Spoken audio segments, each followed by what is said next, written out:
வேலூர் மாவட்டம் கேவி குப்பத்தை அடுத்த பிலாந்திப்பட்டு பகுதியில் தேசிய நெடுஞ்சாலையில் சுங்கச்சாவடி அமைப்பதற்கு எதிர்ப்பு தெரிவித்து திமுகவினர் மத்திய அரசை கண்டித்து ஆர்ப்பாட்டம் நடத்தினர்.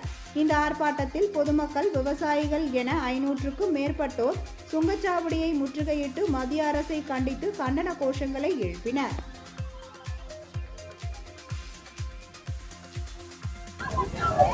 கடை வைக்க வேண்டாம்னு கொடுக்குறோம், தாய்மாரில் கூட்டிகிட்டு போய் அப்புறம் மீண்டும் போய் பண்ண என்ன அர்த்தம்?